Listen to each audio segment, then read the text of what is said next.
नमस्कार प्यारे साथियों, मैं रूप मुक्ता प्रेरक आपका स्वागत करता हूं अपने YouTube चैनल हिंदी साहित्य सरोवर में।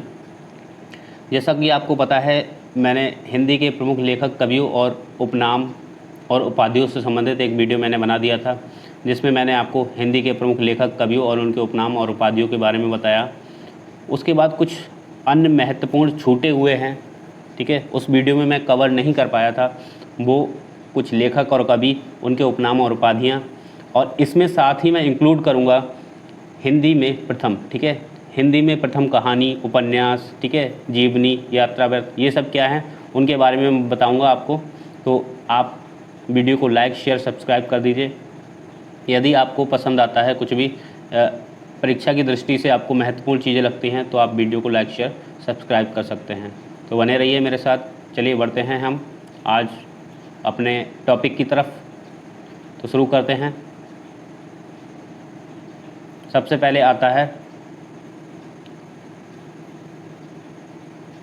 पहले हम बात कर लेते हैं मदन मोहन गुगलानी, ठीक है। तो ये किसे कहा जाता है? बात करते हैं मदन मोहन गुगलानी। ये कहा जाता है मोहन राकेश को। ये देखिए, आपको मुझे नहीं लगता कि आपको गूगल पे भी मिल पाएगा। ये हमारा एक, अगर मैं बात कहूँ, ये सबसे बड़ा दुर्भाग्य है कि हिंदी साहित्य जो भी है, हिंदी साहित्य को कोई भी तवज्जो इतना नहीं देता, हिंदी को इतना तवज्जो नहीं दे रहा है। और ये सबसे बड़ा दुर्भाग्य ये है कि हिंदी साहित्य पर लिखी गई जितनी भी किताबें हैं, ठीक है, जो हमारे नॉर्मली जो पब्लिशर होते हैं, वो इतना गलत तरीके से लिखते हैं कि उसमें कोई भी प्रामाणिकता, कोई भी सत्यता नहीं मिलती कहीं से कहीं तक। इसीलिए आज जो है मैं बताऊं कि हिंदी साहित्य को पढ़ने वाला जो व्यक्ति है, हिंदी साहित्य को पढ़ने वाले जो स्टूडेंट हैं, वो अत्यंत परेशान हो जाते हैं। कम से कम 6 से 1 साल लग जाता है सिलेबस को ही समझने में कि क्या पढ़ा जाए, क्या छोड़ा जाए। कोई भी ऑथेंटिक मटेरियल नहीं बताता है, और बताता है तो वो ईज़िली अवेलेबल नहीं होती। तो ये चीज़ें हैं। गूगल पर भी सर्च करने से जो है इसका मटेरियल हमें नहीं मिल पाता। तो ये सबसे बड़ी जो है दिक्कतें इसमें आ जाती हैं, ठीक है। चलिए मैं बात करता हूँ यहाँ पर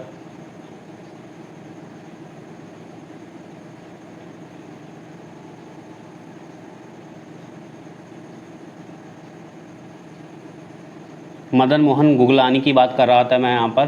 तो ये किसे कहा गया है? मोहन राकेश को कहा गया है, ठीक है। चलिए मित्रों, बात कर लेते हैं हम इसी क्रम में दुष्यंत जी की।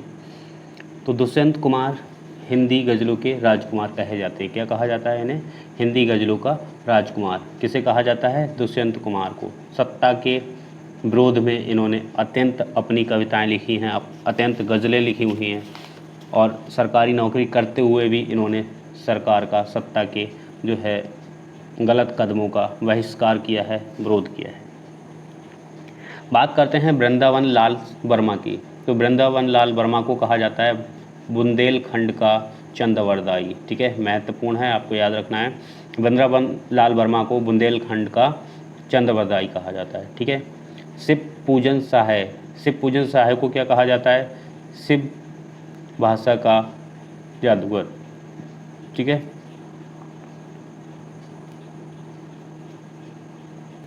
क्या कहा जाता है शिव पूजन सहाय को? इन्हें कहा जाता है, शिव कहा जाता है और भाषा का जादूगर कहा जाता है। इसी क्रम में हम बढ़ते हैं आगे। तो उपेंद्र नाथ, इन्हें अस्क कहा जाता है, सभी को पता है, महत्वपूर्ण नहीं है परीक्षा की दृष्टि से। बात करते हैं पांडे बेचन शर्मा, ठीक है, इन्हें उग्र कहा जाता है, लेकिन परीक्षा की दृष्टि से जो महत्वपूर्ण है वो है अष्टावक्र। अष्टावक्र किसे कहा जाता है, ये पूछ लिया जाता है। तो ये कहा जाता है पांडे बेचन शर्मा उग्र को। रामेश्वर दयाल की बात करें तो इन्हें अंचल कहा जाता है और मांशलवादी कहा जाता है, ठीक है। मांशलवादी महत्वपूर्ण है परीक्षा की दृष्टि से, ये आपको याद रखना है। रामेश्वर दयाल को कहा जाता है, ठीक है। विशंभर नाथ शर्मा को कौशिक कहा जाता है। आगे बढ़ते हैं। चंडी प्रसाद को कहा जाता है हृदयेश। क्या कहा जाता है? हृदयेश, चंडी प्रसाद को, ठीक है। बात करते हैं आगे। राजेंद्र बाला घोष को, इन्हें बंग महिला कहा जाता है। ये सब आपको याद ही होगा क्योंकि सिलेबस में है यूजीसी नेट के। और अगर हम बात करें हरि कृष्ण की, तो हरि कृष्ण को प्रेमी कहा जाता है, ये भी आपको पता होगा, ठीक है। तो हरि कृष्ण को क्या कहा जाता है? प्रेमी कहा जाता है। बात करते हैं किसकी? बात करते हैं हम यहाँ पर विद्यानिवास मिश्र की, ठीक है। विद्यानिवास मिश्र अत्यंत महत्वपूर्ण है परीक्षा की दृष्टि से। इन्हें कहा जाता है ब्रह्मानंद। क्या कहा जाता है? ब्रह्मानंद कहा जाता है। किसे कहा जाता है? विद्यानिवास मिश्र को, ठीक है। और क्या कहा जाता है? परंपराजीवी। क्या कहा जाता है? परंपराजीवी। किसे कहा जाता है? विद्यानिवास मिश्र को। ठीक है। इसी क्रम में हमारे अत्यंत महत्वपूर्ण लेखक हिंदी साहित्य के, ठीक है, जो एक जिनके ही हिसाब पर जो है प्रमाणिक इतिहास माना जाता है, जिन्हें ध्यान में रखे हुए, ठीक है, तो ये रामचंद्र शुक्ल जी हैं, जिन्हें क्या कहा जाता है? मुनि मार्ग के हिमायती। क्या कहा जाता है? मुनि मार्ग के हिमायती। किसे कहा जाता है? रामचंद्र शुक्ल को। ये आपको ध्यान रखना है। ठीक है। नंद दुलारे वाजपेयी जी की बात करें तो क्या कहा जाता है इन्हें? नंद दुलारे वाजपेयी को कहा जाता है सौष्ठवादी, ठीक है, स्वच्छंदतावादी आलोचक। ठीक है।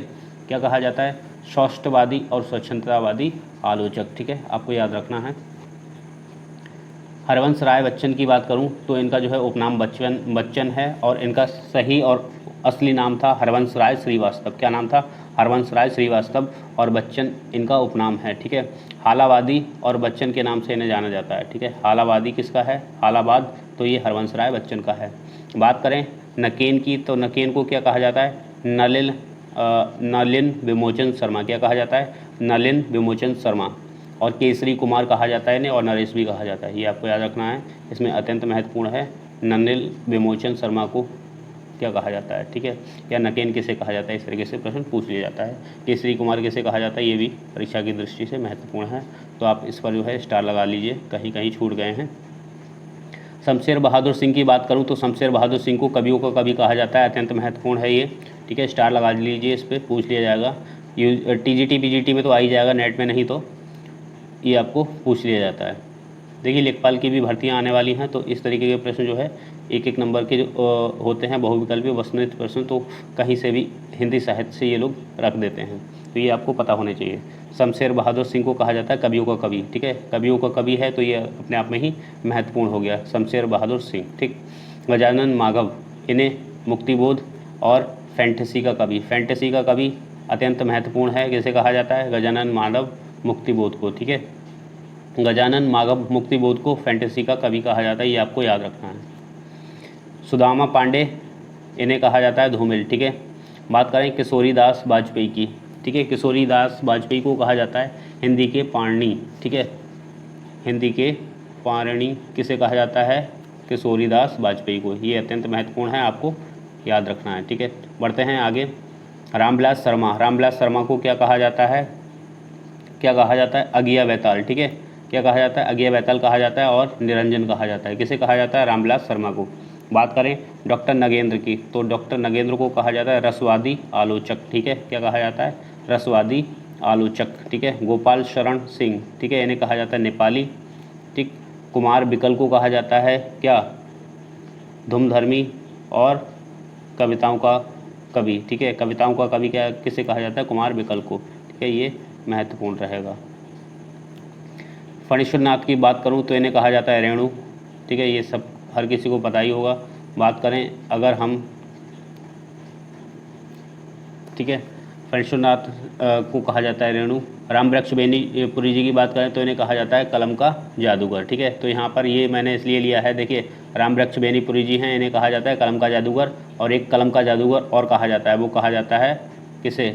मुंशी प्रेमचंद जी को। ठीक है, किसे कहा जाता है? मुंशी प्रेमचंद जी को कलम का जादूगर कहा जाता है, कलम का सिपाही कहा जाता है। ठीक है, ये आपको याद रखना है। बात करें राहुल सांकृत्यायन की तो राहुल सांकृत्यायन को कहा जाता है महापंडित। क्या कहा जाता है? महापंडित कहा जाता है इन्हें। शरद चंद्र को क्या कहा जाता है? आवारा मसीहा। ठीक है। प्रभुलाल गर्ग की बात करूं अगर मैं तो प्रभुलाल गर्ग को क्या कहा जाता है? काका हाथरसी। ठीक है, ये आपको पता होगा। देखिए कुछ नाम ऐसे हैं जो आप उपनाम के नाम से जानते हैं। ठीक है, असली नाम यानी कि जो उनका रियल नेम है वो आपको नहीं पता है, तो ये इसलिए अत्यंत महत्वपूर्ण है। तो काका हाथरसी का जो नाम है असली वो है प्रभुलाल गर्ग। ठीक है। महेश दास की बात करें तो इन्हें बीरबल के नाम से जाना जाता है। ठीक है। संपूर्ण सिंह कालरा को गुलजार कहा जाता है। ठीक है। मिर्ज़ा गालिब, ये तो अत्यंत महत्वपूर्ण है और आपने सुना भी होगा मिर्ज़ा गालिब, ये उपनाम है किसका? मिर्ज़ा असद उल्लाह बेग खां। किसका? मिर्ज़ा असद उल्लाह बेग खां का उपनाम। ठीक है, क्या है? मिर्ज़ा गालिब। ठीक है, बात कर लेते हैं आगे। इसी क्रम में हमारे आ जाते हैं मदन मोहन गुगलारी। ठीक है, कौन? मदन मोहन गुगलानी। ठीक है, मदन मोहन गुगलानी किसे कहा जाता है? मोहन राकेश को, ठीक है। तो ये आपको याद रखना है, ये भी अत्यंत महत्वपूर्ण है परीक्षा की दृष्टि से। चलिए, ये हमारे हो गए कुछ छूटे हुए जो पीछे वाली वीडियो के कुछ बचे हुए थे, जिन्हें हम कहें कि लेखक कवियों के उपनाम और उपाधियाँ। चलिए हम बात करते हैं हिंदी में प्रथम, ठीक है। हिंदी में प्रथम क्या क्या और कैसे कैसे, उसकी हम बात कर लेते हैं। तो देखिए, प्रथम की अगर मैं बात करूं तो असायत को कहा जाता है प्रथम सूफी कवि। क्या कहा जाता है? प्रथम सूफी कवि कहा जाता है असायत को। मुल्ला दाऊद को क्या कहा जाता है? हिंदी के प्रथम सूफी कवि। हिंदी के प्रथम सूफी कवि की बात करें तो आएगा मुल्ला दाऊद, ठीक है, आपको याद रखना है। और केवल प्रथम सूफी कवि की बात करें तो क्या आएगा? असायत आएगा, ठीक है, ये आपको याद रखना है। प्रिय प्रवास की बात करूँ तो खड़ी बोली का प्रथम महाकाव्य है। क्या है? क्या है? खड़ी बोली का प्रथम महाकाव्य किसे कहा जाता है? प्रिय प्रवास को कहा जाता है, ठीक है। और मैं बात करूं झरना, तो झरना क्या है? तो झरना है छायावाद की प्रथम रचना, ठीक है। क्या है? छायावाद की प्रथम रचना है, ठीक है। परीक्षा गुरु क्या है? हिंदी का प्रथम उपन्यास है, ठीक है। हिंदी का प्रथम उपन्यास किसे कहा जाता है? परीक्षा गुरु को कहा जाता है। एक घूंट हिंदी की प्रथम एकांकी है, ठीक है। एक घूंट क्या है? हिंदी की प्रथम एकांकी है, ठीक है। बात करें किसकी? हिंदी की प्रथम एकांकी। हिंदी की प्रथम एकांकी कौन सी है? एक घूंट। किसने लिखी है? जयशंकर प्रसाद ने लिखी है, ठीक है। ये आपको याद रखना है, ठीक है। बात कर लेते हैं हम आगे इसी क्रम में अष्टाध्यायी, ठीक है। अष्टाध्यायी पारणी के द्वारा लिखी है, ठीक है। विश्व का प्रथम व्याकरण ग्रंथ माना जाता है। इसे क्या माना जाता है? विश्व का प्रथम व्याकरण ग्रंथ, ठीक है। अमीर खुसरो को किस नाम से जाना जाता है? ठीक है, इसे ये जो है हिंदी का प्रथम कोशकार, ठीक है। हिंदी के प्रथम कोशकार कौन? अमीर खुसरो। नागपुर 1975 क्यों प्रसिद्ध है? नागपुर 1975 प्रथम विश्व हिंदी सम्मेलन यहाँ पर हुआ था, इसलिए ये जाना जाता है। प्रथम विश्व हिंदी सम्मेलन कब हुआ था अगर पूछा जाए तो नागपुर में हुआ था 1975 में, प्रथम विश्व हिंदी सम्मेलन, ठीक है। श्रवकाचार किसके द्वारा लिखी गई है और क्या है? हिंदी की प्रथम रचना है। हिंदी की प्रथम रचना कौन सी है? श्रवकाचार, ठीक है। किसके द्वारा लिखी गई है? देवसेन के द्वारा लिखी गई है, ठीक है। बात कर लेते हैं आगे मीराबाई। मीराबाई कौन है? तो मीराबाई आपको पता ही होगा, कृष्ण की भक्त थी ये, और हिंदी की आदि कवयित्री इन्हें कहा जाता है। क्या कहा जाता है? हिंदी की आदि कवयित्री कहा जाता है, ठीक है। आगे बढ़ते हैं, आगे हम बात कर लेते हैं विद्यापति की। तो विद्यापति को हिंदी के प्रथम गीतकार कहा जाता है। हिंदी के प्रथम गीतकार कौन है?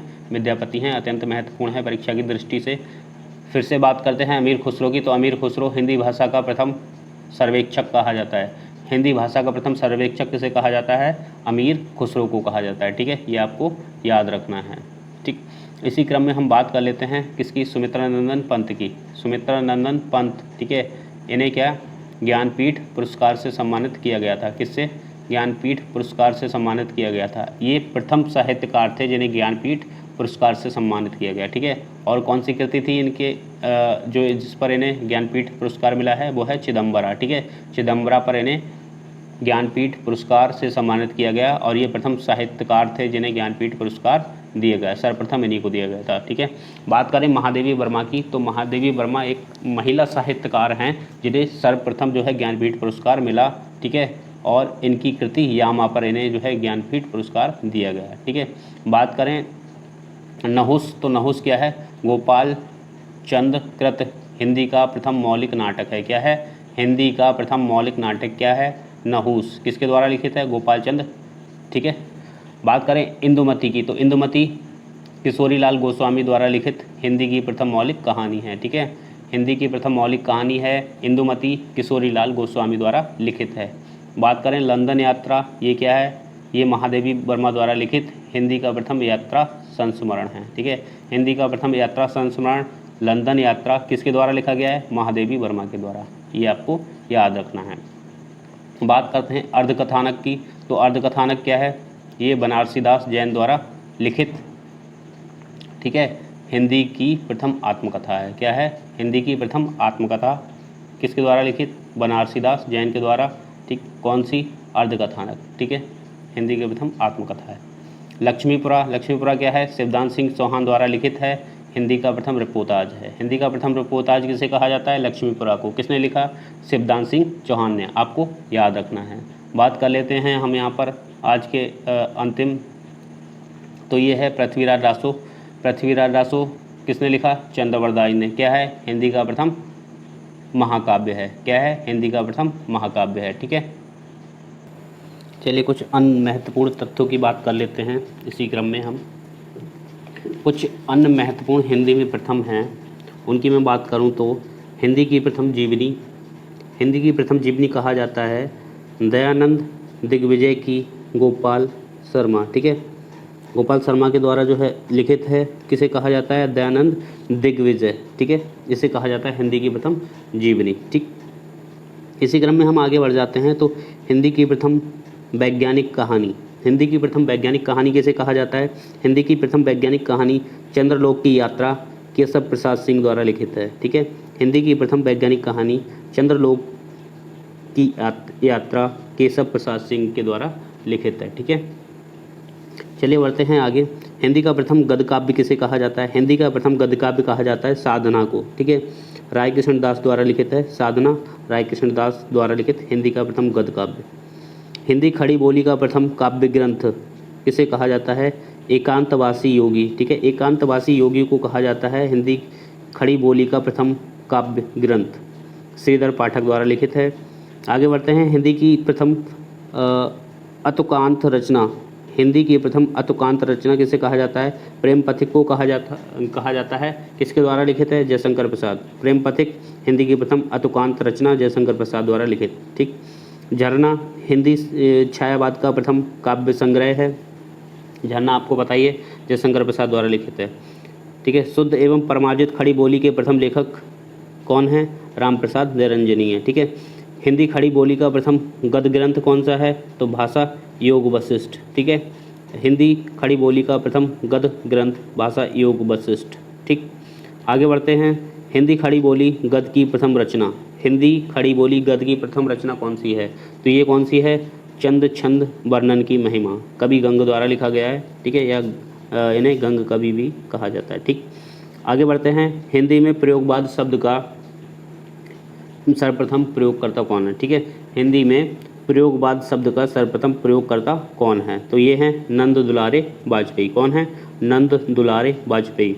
हिंदी का प्रथम गीत नाट्य, हिंदी का प्रथम गीत नाट्य किसे कहा जाता है? ये कहा जाता है करुणालय को। किसे कहा जाता है? करुणालय को। जयशंकर प्रसाद द्वारा लिखित है। ठीक है, बात करें हिंदी में दोहा चौपाई का सर्वप्रथम प्रयोगकर्ता। ठीक है, तो हिंदी में सर्वप्रथम जो है दोहा और चौपाई का जो प्रयोग किया है वो किसने किया है? सरायपाद ने किया है। किसने किया है? सरायपाद ने किया है। ठीक है, बात करें हिंदी रीति काव्य का प्रथम ग्रंथ। ठीक है, हिंदी रीति काव्य का प्रथम ग्रंथ, तो ये किसने लिखा है? किसे कहा जाता है? ये कहा जाता है हिम तरंगिणी को। ठीक है, किसने लिखा है? कृपाराम ने। ठीक है, किसने लिखा है? कृपाराम ने हिम तरंगिणी। ठीक, आगे बढ़ते हैं। हिंदी का प्रथम अभिनीत नाटक, हिंदी का प्रथम अभिनीत नाटक कहा जाता है जानकी मंगल को। किसने लिखा है? शीतला प्रसाद त्रिपाठी। ठीक है, जानकी मंगल शीतला प्रसाद त्रिपाठी द्वारा लिखित हिंदी का प्रथम अभिनीत नाटक। ठीक, आगे बढ़ते हैं। हिंदी में सूफी प्रामाख्यान का प्रथम काव्य। ठीक है, ये किसे कहा जाता है? चंदायन को। किसने लिखा है? मुल्ला दाऊद ने। चंदायन हिंदी में सूफी प्रामाख्यान का प्रथम काव्य है, लिखित है मुल्ला दाऊद द्वारा। ठीक, हिंदी में छंद शास्त्र की प्रथम रचना कौन सी है? चंदमाला। हिंदी में रीति सिद्धांत के प्रथम प्रस्तोता कौन है? हिंदी में रीति सिद्धांत के प्रथम प्रस्तोता आचार्य केशवदास। ठीक है, इन्हें कठिन काव्य का प्रेत भी कहा जाता है, मैंने आपको बताया था। हिंदी में नई कविता शब्द का सर्वप्रथम नामांकरणकर्ता कौन है? ठीक है, ये हैं अज्ञ जी। ठीक है, कौन है? अज्ञ। ठीक है, हिंदी का प्रथम रेखा चित्र संकलन कौन सा है? तो ये है पद्म पराग। ठीक है, हिंदी का प्रथम रेखा चित्र संकलन पद्म पराग। ठीक है, किसके द्वारा?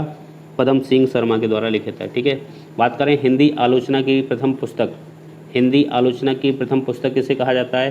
हिंदी कालिदास की आलोचना को कहा जाता है। ठीक है, आगे बढ़ते हैं। हिंदी के प्रथम मार्क्सवादी आलोचक कौन हैं? तो ये हैं डॉक्टर शिवदान सिंह चौहान। हिंदी के प्रथम मार्क्सवादी आलोचक डॉक्टर शिवदान सिंह चौहान। प्रगतिशील लेखक संघ के प्रथम सभापति कौन हैं? मुंशी प्रेमचंद। ठीक है, प्रगतिशील लेखक संघ के प्रथम सभापति मुंशी प्रेमचंद। राजभाषा आयोग के प्रथम अध्यक्ष कौन है? राजभाषा आयोग के प्रथम अध्यक्ष बाल गंगाधर खरे। ठीक। हिंदी का प्रथम साप्ताहिक पत्र उत्तंड मार्तंड। ठीक है, हिंदी का प्रथम साप्ताहिक पत्र उत्तंड मार्तंड है। ठीक है, हिंदी का प्रथम दैनिक पत्र कौन सा है?